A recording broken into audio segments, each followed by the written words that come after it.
Anak-anak, baiklah, kita akan melanjutkan materi matematika kita. Sebenarnya ini tidak perlu, tapi Bu Guru rasa sejak pandemi ini kita kesulitan untuk bertemu, sehingga perlu lagi Bu Guru menjelaskan mengenai perkalian dan pembagian pecahan sebelum kita melaju ke operasi hitung campuran pecahan. Nah, di sini sekarang yang pertama ini adalah perkalian. A per B ini misalkan bilangan ya, dikali C per D, yaitu pembilang dikalikan ke pembilang per penyebut dikali penyebut. Dalam hal ini tetap bisa berlaku penyederhanaan, yaitu asalkan pembilang disederhanakan dengan penyebut. Boleh dalam posisi diagonal seperti ini disederhanakan atau seperti ini ya. Nah, diperhatikan baik-baik. Nanti Bu Guru akan berikan contoh. Kita lihat ke contoh pertama.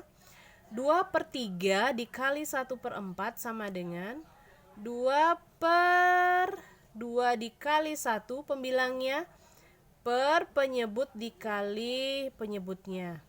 Nah, lihat, adakah satu pembilang dan penyebut yang bisa disederhanakan?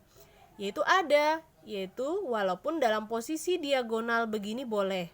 Karena satu posisinya sebagai pembilang, satu sebagai penyebut. Nah, kita sederhanakan, boleh tidak disederhanakan juga boleh, tapi nanti di akhir harus disederhanakan.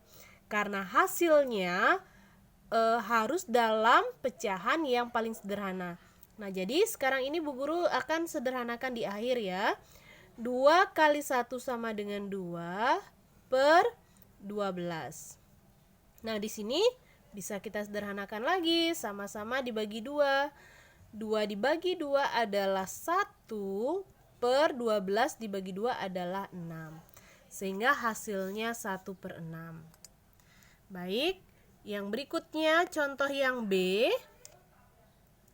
Anak-anak nanti ingat ya, kelipatan bilangan berlaku, hafalkan perkalian supaya tidak terlalu sulit. 2 dikali 6 per 3 dikali 7. Bisa disederhanakan? Bisa anak-anak. Ini 1 di sini. Kalau tadi yang sini kita hitung saja, tapi terakhir disederhanakan. Kalau Bu Guru ini di tengah sudah bisa disederhanakan, boleh dilakukan. Ingat, 1 harus sebagai pembilang, 1 penyebut. Jangan dua-duanya penyebut atau dua-duanya pembilang. Itu tidak boleh. Jadi 6 dan 3 sama-sama dibagi 3. 6 dibagi 3 menghasilkan 2. 3 dibagi 3 menghasilkan 1. Sehingga 2 dikali 2 adalah 4/7. Nah, ini sudah bisa selesai dalam bentuk pecahan yang paling sederhana. Nah, seandainya Bu Guru beri contoh lagi ya yang C. Bagaimana dia kalau dalam bentuk pecahan lain? Misalnya 25% dikali 1/5. Dah, Bu Guru akan ulangi tulis soalnya ya.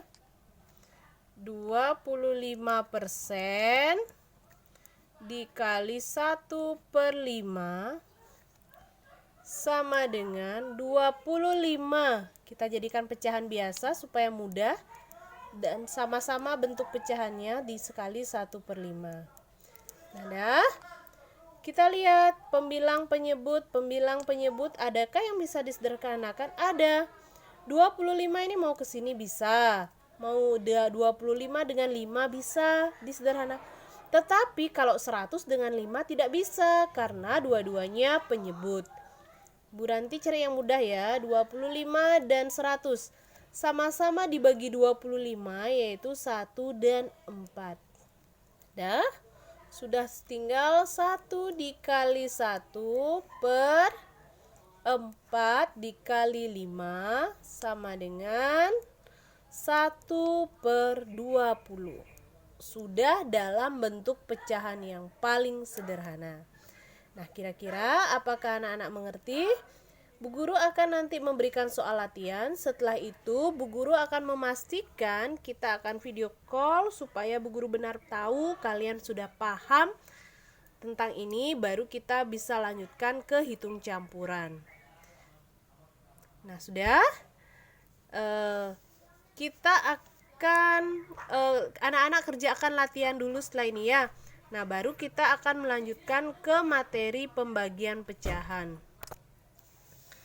Prinsip pembagian pecahan hampir sama dengan perkalian, yaitu A per B dibagi C per D. Kita akan menyelesaikan A per B ini, pembagian diubah menjadi kali dengan syarat pecahan di belakangnya itu dibalik, yaitu pembilang menjadi penyebut dan penyebut jadi pembilang. Dah, paham sampai di sana? Contohnya 2 per 5 dibagi 4 per 5. 2 per 5 tanda bagi ini kita ubah menjadi kali dengan syarat pecahan di belakangnya dibalik, yaitu 5 per 4. Nah, sampai di sini 2 kali 5 per 5 kali 4. Bisa disederhanakan, satu pembilang, satu penyebut walaupun posisinya diagonal. Sama-sama dibagi 5, 5 dibagi 5 menghasilkan 1, 5 dibagi 5 juga menghasilkan 1. Dan 2 dan 4 bisa disederhanakan, sama-sama dibagi 2, yaitu ini menghasilkan 1, ini menghasilkan 2. Sehingga tersisa 1 kali 1 1 per 1 kali 2 adalah 2. Jadi ini hasilnya. Nah, kalau sekarang bentuk pecahannya berbeda. 1 pecahan biasa dan 1%. 1 per 5 ubah ya. Atau kita jadikan pecahan biasa dulu biar lebih mudah. 15 per 100. Nah, baru kita balik. 1 per 5 dikali 100 per 15. Ya, ini bisa kita, jangan ini ya, karena ini sama-sama penyebut, ini tidak boleh ya. Jadi pembilang dengan penyebut. Bu Ranti milih boleh ini 100 dengan 5, boleh juga 100 dengan 15. Tetapi tidak boleh 5 dengan 15. Bu Ranti bagi ini aja. 100 dibagi 5 menghasilkan 20. Ini menghasilkan 1. Ada lagi yang bisa disederhanakan anak-anak? Kita lihat ya. 1 per 1 dikali 20 per 15. Dah, ini bisa disederhanakan, sama-sama dibagi 5. 20 dibagi 5 menghasilkan 4 per 5. Dah, 1 dikali 4 adalah 15 dibagi 5 adalah 3, menghasilkan 4 per 3. Nah, ini kembali berlaku kalau pada pecahan pembilang lebih besar daripada penyebut, kita harus ubah menjadi pecahan campuran.